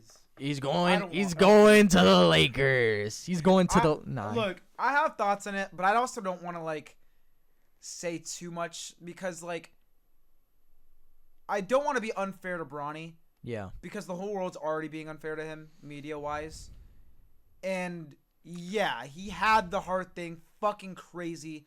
I personally think he should do another year in college. Yeah, But I also do get the sentiment of, like, another year in college isn't going to help as much development-wise as a year in the NBA. And if you know for a fact, maybe a team will be desperate enough to draft me because of my dad, you know what? Why not get that experience and the money and that? It really depends on what... one, how sure are you going to be how sure are you that you're going to get drafted? 2, is this the way you want to get drafted, and like is this how you want your career to start? Because once his dad leaves, nothing's guaranteed. I mean, to be honest, we don't even know if it's guaranteed in the first place because of the LeBron thing. That's just something that everyone's saying because LeBron said it once. We don't know how true that's going to be. You know? Well, LeBron changes his mind a lot. It. But that's what I'm saying. I know LeBron wants it to happen, but realistically, like we just don't know. So it's like, and I get it. You know, Bronny didn't have the best career in college for that first year, but it was another type of thing of like, I'm not gonna judge him off that. We know he has talent. I'm not gonna judge him off of a year where he was very scared to do anything because of his heart. Yeah. But I would fucking be scared too. Although at the other end, I don't blame teams for looking at that and being scared themselves. True. So like, it's just a weird situation. It's a weird mix. There's no winners, in my opinion. I don't know how to phrase it lightly. Yeah. So yeah, but anyway, I wanted to ask you a couple questions. All right. Okay. So if you're the Hawks, right? Are you trading Trae Young this offseason? No. Oh, actually, I don't know. You have DeJounte Murray. So, I mean, and not saying he's better than Trae Young, but wait. two primary ball handlers. Is the guy that you said they wanted Alex Sarr is a like power forward center, like 4-5. Ooh. Well, I don't know, man, because it's just another type of thing. We never know how good these draft picks are going to be. True. Markelle Fultz happened. Ben Simmons happened. I mean, Lakers. Lonzo Ball happened. I mean, Nikola Jokic down the board. But, you know, exactly. It's like, so I don't want to, like, put too much weight into this. But I guess until proven otherwise, we can at least speculate, yeah, the number 1 pick's probably going to be pretty good. So I'm going to go in with that mindset. I'm not going to go in with the doomer mindset. Yeah. You know, I don't know. So next year, where would you put the Hawks then if they do trade him? Are you still are you just rebuilding, or are you trying to do something? So I think the haul you can get for Trae Young would be pretty good. I mean, although there is a thing, it's a weird mix because there's a bunch of people who think Trae Young's worth like 3 first-round picks, and there's a bunch of people who, and like a bunch of good players. For D'Angelo Russell. Yeah, and a bunch of good players, right? But and there's also the other side of the coin who thinks no, he's inefficient at times. He can't defend at all. He's a liability in some cases. I think he's worth the first round pick. It's gotten to the point where we started over-hating Trae Young out of nowhere. We did when he's averaging 28 points and 10 assists every year. He's still good, yeah. Very good player. That's why I want him on the Lakers. I know every year we do like we're going to get this star type of thing, but I genuinely think he would fit in pretty well. But I also do agree. Personally, for me, I would trade DeJounte Murray over Trae Young. Trae Young's a better player. Obviously, he's on a bigger contract. It's which ones would teams want to trade for? Yeah, that's the exact issue. Because I don't hear people talking about DeJounte Murray trades. All I've heard is Trae Young. And he's a little less valued. And once you trade Trae Young, that haul you're going to get for him, that'll set up your franchise pretty well, especially if Alexander Sarr ends up being really good. We don't know how he's going to be. How old is DeJounte Murray? So personally, for me, I wouldn't trade Trae Young because you never know when you're going to get another franchise cornerstone at point guard, especially. It would really suck if they traded him and then, I don't know, just got in a situation where they could have used him type thing. Yeah. But anyway, I don't know if 27, so he is in that prime. I don't know if you want to talk about it, but Caitlin Clark has certainly had a. I'm still talking about the Hawks. I'm talking about the Hawks. God damn it. Okay. Not to be sexist or anything, but I'm still talking about the men's league. Okay. That's crazy. All right, I get you. So you got DeJounte Murray in his best years. These days, I'd say a player is probably really good as long as they take care of their body to maybe 35, 36, depending on what player you are. Because we've seen it with LeBron, we've seen it with Kevin Durant. Steph Curry's still good, but then you also got Blake Griffin, Klay Thompson. Well, that's different. Yeah. DeMar DeRozan, I don't know how old he is. I'm about to look it up, but I'm assuming he's probably not seeing 34. Yeah, 34. Yeah. Not playing as well as those guys, but still was once He was very good this year. Still. That's what I'm saying. Yeah. Well, not as good as LeBron. I get what you mean. That's what I'm saying.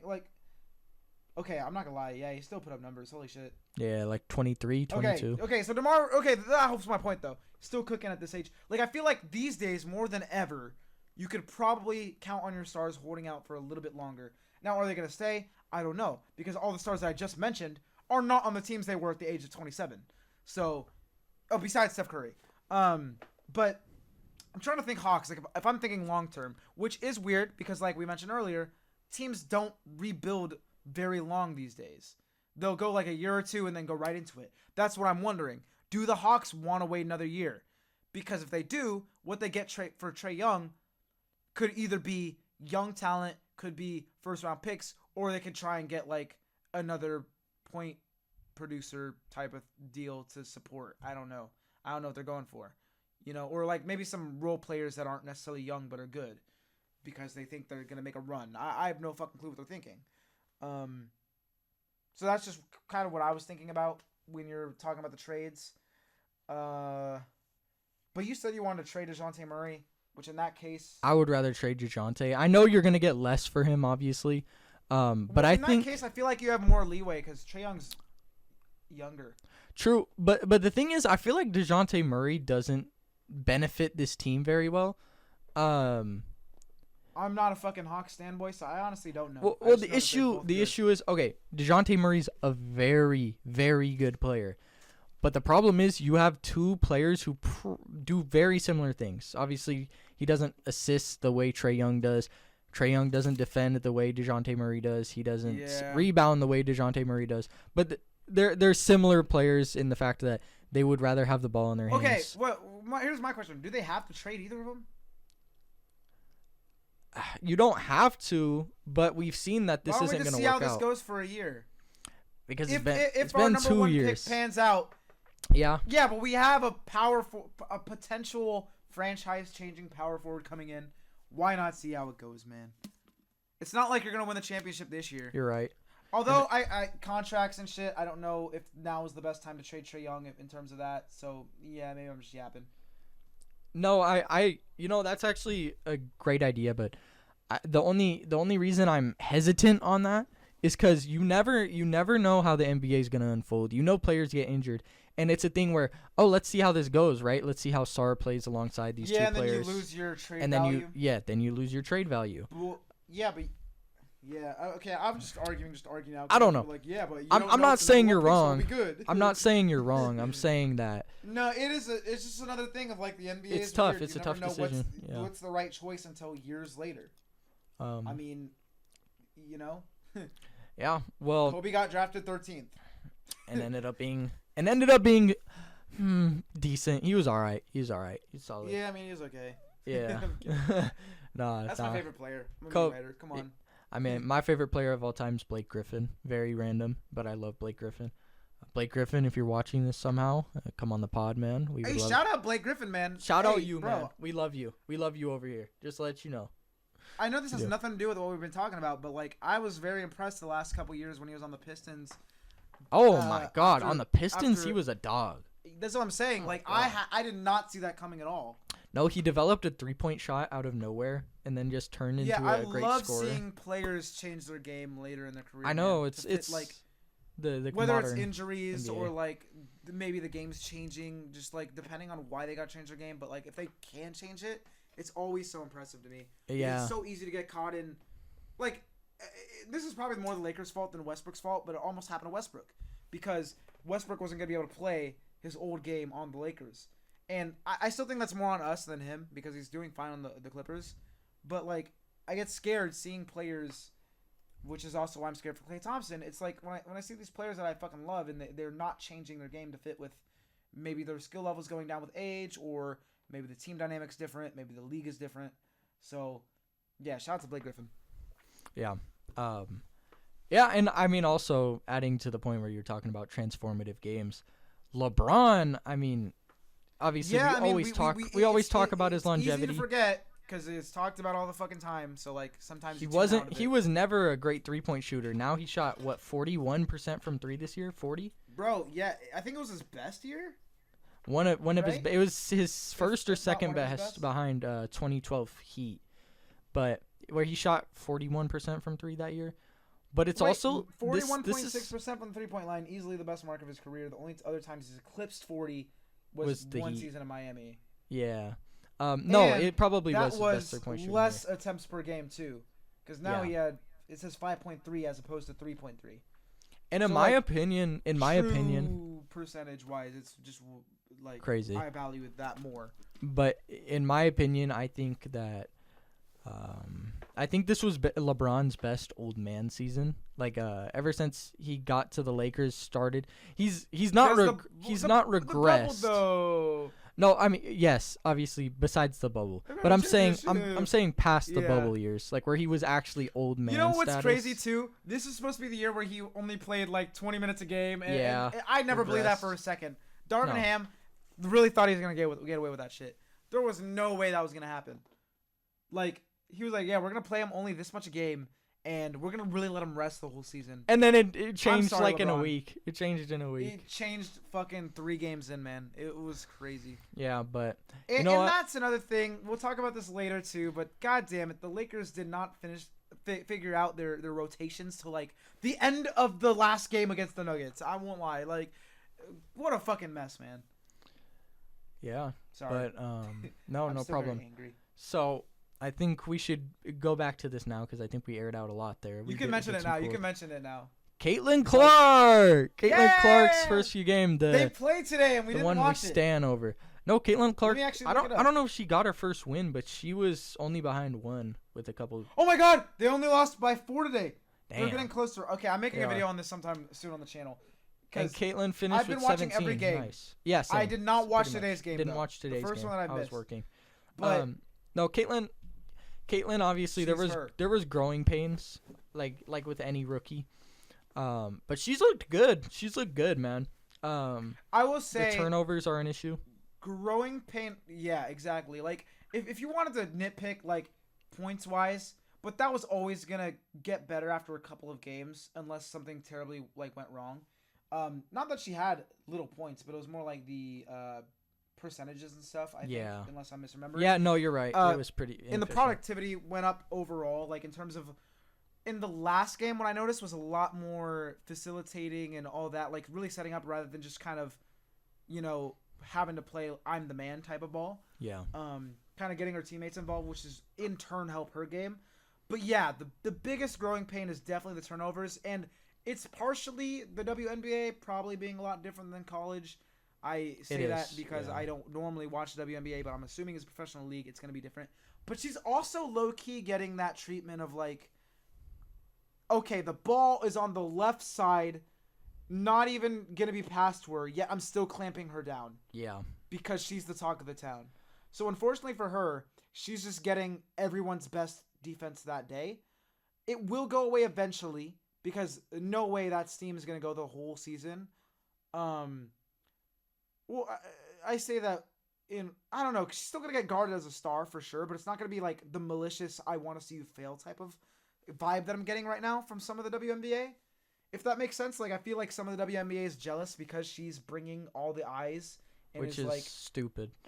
It's stupid. Don't get me wrong, and I'm not saying that this is everyone, and I'm not even saying it's a lot of players, anybody right. at all. Mm-hmm. But I get that vibe where I feel like even sometimes you hear it in like the games. There'll be like, I know Caitlin Clark's the talk of the town today, but we should really give credit to this person, which yes is one way of giving credit to someone. But why'd you even mention Caitlin Clark, bro? Like, it's just little things that I'm seeing that's just like, it makes me want to root for Caitlin so hard, because not only does she have aura in college, which is why everyone's watching her anyways. The fucking aura shit. God damn it, But man. not only for her, for the WNBA. This is why I think it's weird to hate on her. If she fails, it's I don't want to say it's as serious as like it's gonna set back the WNBA, but if she succeeds, it will propel the WNBA. For sure. More than we could ever fucking imagine. We're already seeing sold out games that would never be sold out otherwise. Which is great. Just because she's there. Yeah. And it's amazing. And I really want this for WNBA. I'm not going to pretend like I've been a WNBA fan ever until this season. These are the first 4 WNBA games I've ever fucking watched. But I've always had that sentiment of like, I feel bad because they all want to get paid more and they all want to be seen as equal. But they're losing money every year and getting bailed out only because they're owned by the NBA. I would love to see them become their own self-sufficient league. That would be fucking amazing, because that's just more good basketball to watch. And there's a lot of really talented women. Hold on, in that league. I was about to say, not to say that it's not already good basketball to watch. I get what you mean. More. There's also the entertainment factor too, because once again, I don't watch WNBA, but Caitlin Clark is fucking very entertaining. And it's just a case of like, the talent was there before, the entertainment was probably there before. Not gonna say anything for sure because I don't know, but Caitlin Clark just happens to be the one this time bringing the eyes to the league, like Larry and Magic in the 80s, but by herself. She's got all this pressure on herself. I don't think it's as much pressure as like LeBron per se, but I think it's more important pressure because it affects more people. Yeah. Well, I mean, if and that could be a hot take, but yeah. It changes the trajectory of the league if she becomes a superstar. That's what I'm saying, because like if LeBron failed, okay, LeBron's not MJ. Wow. If Caitlin fails, the WNBA does not get nearly as much money. Yeah. Yeah. And eyes on it. So she does have a lot on her shoulders. I don't know if that affects her game at all, but I'm going to give her time. I don't see how you can watch these games. She's looked good still. Like she's still looked amazing. Yeah. I don't know why I'm phrasing it the ways that I am. I'm making it sound so serious, but like, that's just how serious I wanted it to do well. That's how much I wanted to do well, man. I'm about this shit, man. But I don't know, man. Angel Reese looks good. She looked pretty good. Yeah, it's efficient and getting rebounds. I don't remember the names, but there's a couple other Indiana teammates. I know they're obviously the worst team to get. Aaliyah Boston. Yeah, she's one. There's a couple of them that are low key hoopers. Yeah, there's a couple low key pieces. They're nice. It does suck though, because you got to remember it's just like watching Wembanyama. It's like, okay, they got the first pick for a reason. Yeah. I mean, them girls, them girls can let that 3-ball fly sometimes. Oh my gosh, they can. They got shooters in the league for sure. I did want to mention this on top of earlier when we were like going for the Timberwolves now, except this is a little different. Is it weird that every sport ever, always gonna go the LA team? This time around, I know the LA Sparks exist, but purely because this is what's getting me into basketball. Hey. Am I just an Indiana Fever fan? I'm a Fever fan too. I'm a Fever fan too. Are we Caitlin Clark fans? I don't know. Like, what happens if she I'm a leaves? Fever fan for life. Always have been. Fever for life now. Always have been. Always will be. Or we cross that bridge when we get there. Nah. For now, we're Fever fans Fever for life, baby. Fever for life. Because I gotta give it the respect. No other, this is the first time I've had a specific team/player get me into the league. Yeah. For sure. This is the first time as an adult that I'm getting into a sport. So I don't feel shame in not doing the LA team, That's just how I was raised to do the LA team, so, it feels weird. But you know what? Fuck it. Indiana Fever all the way. I was here. I was here from the year after the worst year. Yeah, well, I mean, I aired out all I wanted to say about Caitlin. I'm very happy for her. I hope she succeeds, obviously. Yeah, I think she will. I hope she is the GOAT, man. I don't care. The last thing we wanted to talk about was you wanna tell him? No, there's two more things. There's a possible primarily. Well, not possible. The college there's football a broadcasting, and then there's also a college football game. Oh yeah. We could talk about TNT too, but you could introduce the topic first. I don't know which one you'd like to start with. But well, since you just hyped it up, the college football team, the game. Obviously, not a bunch has been revealed. We got the trailer. Looks pretty good. The trailer got me hyped. The trailer got me lit. I'm not gonna lie. The shit was nice. It got me lit too. Don't get me wrong. I don't know how much of that. None of that's actual gameplay, right? No, most of it is. Oh shit. It was because I was looking into that as well, and I guess a lot of it was. Yeah, I'm always curious with this because I look at it yesterday specifically. I was looking into this a lot because obviously 10 years ago when the games were being made, it's same engine as Madden, still a very different game because I think they focused on the animation rather than the realism for tackles, for example, and stuff. And there's a lot of things that made NCAA its own game. And that was back when the games were still really well made. Nowadays, it depends on who you ask. I haven't played Madden in a couple years, so I don't really know. Dog shit. See, and then Terrible. 2K, a lot of people say the same thing. Yeah. Sports games have gotten to this weird place where the consistency just isn't, because they know they're going to make money. So with college football, this is more for the future because I'm sure this one being built from the ground up will probably be really good. I hope so. I'm just hoping it's fucking quality. I don't want to. I feel really scared to let my hypeness overtake me once again. Yeah. And just get saddened. And yes, this whole podcast, I've been a fucking doomer. I'm sorry. But I am a half glass empty type of guy at times. I feel like you have to be to keep yourself grounded. But I will say, I'm fucking hype. I don't care. At least for a day I'm or hyped two, as hell, yeah. I'm going to be the most hype man ever when we are going to play that shit. No, I don't know if we'll be able to play it together because of fucking consoles and shit, but Probably not, but you're definitely going to get it on PC, man. I don't care. My PC will explode! That was a potato! No, I'm probably going to get it for PC. I don't have a PS5 or any console.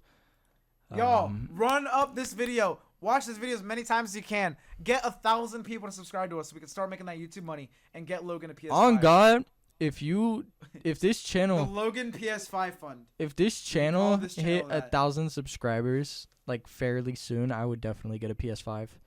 I'm not gonna lie, just for the audience. See y'all, we got Logan PS5 fund. Just for the audience. It's a lot cheaper than the Eddie PC fund. It is, yeah, but also, if that one goes through, you're gonna get your PC fund too eventually. But then we can get the out of the hood fund. Yeah, exactly. We'll get there out of the hood.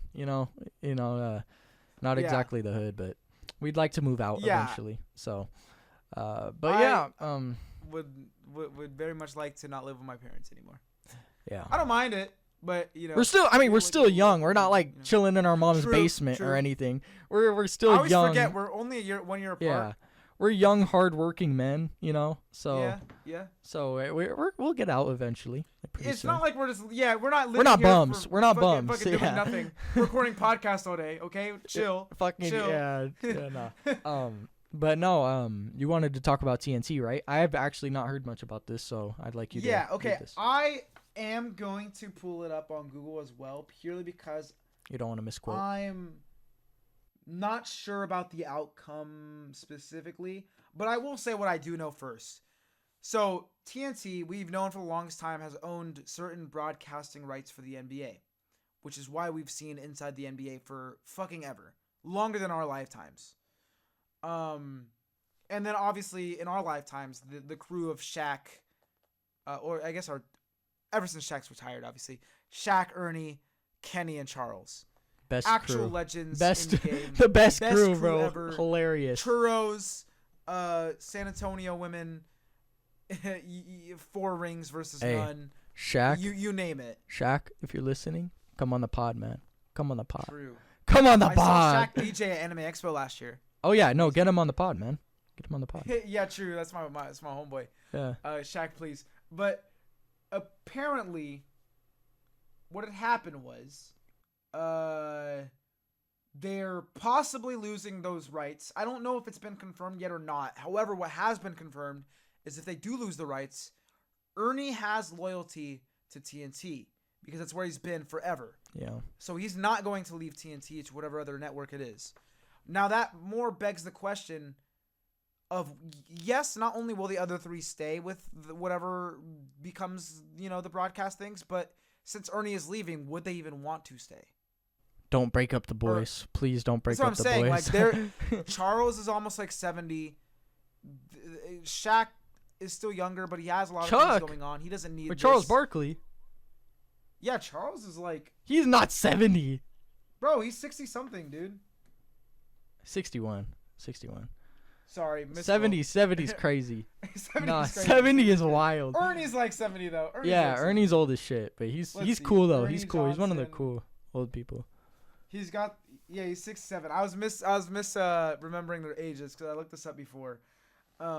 Kenny, also is not as old, but like they're still up there to where I could see them not wanting to start a whole new show for potentially another 20 years or some shit. So like that's just something where, not the biggest flashiest story, but one that I feel like in our heart of hearts, our childhood hearts, we care about. Our soul, we really care about as a basketball community. We have to. Yeah. Because this is everyone's most group. Iconic group, man. That's what I'm saying. I don't think I know a single NBA fan that doesn't love this group. Hilarious. Facts. They are like the perfect mix, but yeah. Mm-hmm. I don't know. I don't have much to add because this is actually the first time I heard about it. I'm not exactly big into business buyouts or losing. So I guess rights NBC is believed to be the favorite to land the B package. Man, which is like they better give them a bag, the A man. is like ESPN or something. They better give them a bag, man. 2.5 billion apparently. Shit. Yeah. A year. I'd give 2.5 billion for the TNT crew on their own. True. The goats. So I don't know if it's been confirmed, but Charles has been making jokes about it ending and shit. So it just seems like they're trying to soften the blow. They're probably, Shaq I could see staying just because Shaq does what he does to secure the bag for the generations to come. He will do anything, and I respect that. Kenny, another question mark. Charles, I feel like is definitely going to leave. Ernie obviously will. Well, not leave, but just not go to the next group. Yeah. So, it's just weird, and it really, I don't have the hope that they're going to stay, sadly. I hope they do. We both hope they do. I hope they do. I don't think they will. There we go. Yeah, so... Nuggets in 6. Nuggets in 6. But yeah, so... I don't know if there's much more news we have to add. I don't know if you had any other stories to talk about. I can check my notes, but I don't think so. So do you want? I guess. Okay. Well, okay. I wrote down rest of the bracket. We already kind of discussed this, but we didn't technically make our predictions after. We know that we want, or that we predict Boston's going to win, and then Wolves. Do we think the Wolves or the Boston's going to win? We've made it very clear, but we haven't said it outright. We're not going to say that yet. We're not going to say that yet. We're not going to say that yet. I didn't say it. It was a joke. Okay, It was a joke. It was a joke. It was a joke. I think they could have pieced it together. Honestly, I don't know about my opinion in that series. We're not going to say it yet. We don't need to. Okay, you're making me second guess it. God damn it, because honestly, I don't know, the Celtics are kind of nice. It's a more interesting series than I feel the Nuggets would have been. Right. However, before we end, I do want to because if they're still watching, they might be a little interested, right, y'all? We should talk about kind of what we're gonna do on this channel, I guess. Yeah, I mean, well, our last segment. We kind of pieced you're right. Oh my god, I totally forgot. Casual thoughts, man. Casual thoughts, yeah. and we could also bring first episode. We could also bring that into it, and also this is how we want our podcast. Like personally, this is how I wanted it. I want it to feel like a very natural conversation. I enjoy watching two friends communicate, and I honestly first episode I was pretty happy with how this is recorded. I don't know about you. This is like the epilogue to the story. It is. I think we were pretty productive. Obviously, in the future, we both want to get guests on, right? Eventually. And this is kind of weird because we're saying it to the podcast, but I think throughout the episode you could see the maturity. We had a little bit of bumps in the start, but I think it got very smooth as it went on. Yeah, for sure. So W episode, man. It's not over yet though. It's not over yet. It's not over yet. Yeah. So. I don't know. We just these casual thought segments. We want to just have, like the title says, casual thoughts. We just want to have conversations between each other. What you been doing this week? Yeah. What have I been doing? Man. How's your week been, man? This is just I guess it's Monday, but Yeah. How, the last week, but no. Yeah. This is. I'd like to expand a little bit more, but this is an opportunity for us to. No, my fault. This is an opportunity for us to communicate to each other, but it's also you guys get to know us. You guys get to know us as some people, And I mean, a lot of people probably won't listen to this part, but if you listen, you get to know the people behind the production. But yeah, my week was good. How about you, man? You're not gonna go in depth, just it was good. Oh yeah, it was a good week, man. No, I worked. I've been working a lot. I've been working a lot this week. This weekend and today was 28 hours. So the last. Hey, the grind. Man. Yeah, the grind's hard, but I finished up my semester, so that's cool. I'm gonna have more time for the podcast, right? W. What about you, man? Work's been work. I've injured myself. So I won't be able to step in if the Wolves need a 10-day contract. Yeah, true. Yeah. Because I know they had me on standby. They called me a couple times yo, true. Be ready. But Bro, I got injured. We'd have been hoopers for real if we just didn't get injured. Bro, I'm not even. So lately, last week or two, I've been transitioning from these 4-mile runs every day to 6. And then I'll often do 6 and then play basketball for an hour or 2 or something. Wait. And then sometimes. What? You can run 6 miles in a row without stopping? Yeah. My stamina is pretty good nowadays. I can only do 3 or 4, man. That's crazy. However, like I mentioned, that's adding 2 more a day on top of, playing basketball. And then sometimes I get the urge at nighttime to go on a run or something or do something active. So sometimes I'll do something extra. But more of my point is, I think I overworked myself the last week. In terms of my legs, because my calf is fucked right now, and I don't think we'll be too fucked for a while. But it's just weird being injured when you're not normally injury prone. Yeah. I was actually recording an anime workout video when I heard it. I mean, if you stupid as fuck. If you guys don't know, we are both towering figures, pretty tall guys, so it's pretty easy. It's pretty easy for us to get injured, right? Yeah, I'm 6'7" or something. Yeah. No. Nah, 6'3", at least. Nah, but we could have for real. We could have for real been NBA prospects, man. Bro, I'm telling you, they don't recognize. They think we're joking, but I actually got the y'all calls on my phone. Y'all think we're joking, man.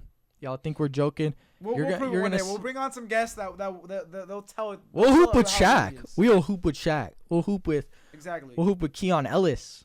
Davion Mitchell, come on the pod, please. Davion Mitchell and Bronny Keon James. Bronny James, please come on the pod, baby. We would love to have you on. This isn't really like every week casual pod stuff, but I still want to mention this if any of y'all care at home. We have other channels. We are also going to add like videos in between the podcast that aren't just clips from the podcast. And bonus like other content than just the podcast. So if you're more into like video style stuff, there will be that too. So I do want to add that as like a little teaser because you're going to see that. Yeah. We can talk about actual life though. Yeah. Have you been consuming any media lately? You know, I just finished season 2 of Invincible. Don't know if you watched it yet. Hey. It's fire. It was fire, man. Yes, sir. We won't spoil it here, by the way. I'm not gonna spoil it, but a big part of what I liked more about season 2 than season 1 is that in season 1 I felt myself only caring about Mark and Nolan, really, Omni-Man. But season 2, man, the depth in these characters. Rex Splode became one of my favorites. Yeah, really I think Debbie was even great this season. She became really sympathetic, strong, independent woman right there. But no, I really like Debbie, man. Like Caitlin Clark. Like Caitlin Clark, dude. That's Caitlin. You want to come on the pod? You want to come on the pod? True, Caitlin. Caitlin, come on the pod. Come to the pod. Come to the pod is gonna be our version of Dwight Howard. Remember, he was like, "Come on down." It's every NBA player getting eliminated from the playoffs. Nah, bro. Hey, Caitlin. Come to Taiwan. Real stuff. Every time someone gets eliminated from the playoffs, you go. Caitlin, look, I'm looking right at you. All right. You come on the pod. Give you free food, free anything. I don't know how much more. She makes more money than we'll see in our lives. I don't know how much more enticing that can get. We'll give you free food though. She got a Nike deal, bro. She got a Nike deal, but does she have the chemistry of Eddie and Logan? I don't know about that, man. Logan, true. I don't know. Once amazing anime YouTubers turned sports podcasters. Man. But yeah, I don't know. Fuck. Hold on. I forgot. What was I gonna? Oh, yeah, I was going to say, wait, no, I don't remember. Shit, wait, fuck. How dare you do this to me, world? What a great way. What a great way to start to conclude. I'm going to remember. Hold on. It was, Caitlin Clark, maybe? Wait. About her? I don't know. It was between Caitlin and then the Dwight Howard meme. I'm trying to think of what I was going to say. Because I ended up letting you go, and then I forgot what I was going to say because I was obviously listening to what you were saying. As a good co-host should. Yeah. It's going to come back to me and I'm going to be so pissed. Whatever. It doesn't matter. I'm going to be so pissed. Well, I don't know if you have anything more to add, man. Not particularly. Just, we'll be here every Friday. Not sure what day this episode's going to come out, but typically every Friday. Our main day after that will be every Friday. And you will have the hope is we haven't talked about this yet, so this is kind of presumptuous, but the hope is at least one non-podcast video a week, not including shorts, for sure. And then we'll probably have more most weeks though, but like guaranteed one, like a banger video every week type of thing, and then some shorts and stuff. So like the content's going to be coming. No, yeah, but I mean, hey, we appreciate, especially if you're still watching right now. Like you're a goat. Yeah, follow us on TikTok. Yeah, true. At the Casuals. Like the video as well. At the Casuals. The Casuals. The Casuals Show. At the Casuals Show on Instagram and TikTok and Twitter and in the description of this video and on YouTube. Yeah, exactly. But no, man, we appreciate it if you watched it. If you watched this far, just say hashtag Caitlin Clark in the comments. Try to get her on, man. Tweet her. Friends, tweet please. her. We want her on. She's a dog. We need viewers. My girlfriend loves you, Caitlin. I mean, we need. Fuck. Caitlin's not a dog. I'm sorry. I mean, she is a dog. Caitlin is a dog. You know what I mean? Yeah, nah. But man, I think I really appreciate you guys watching. And me too. That's all I gotta say. Y'all have a good day, man.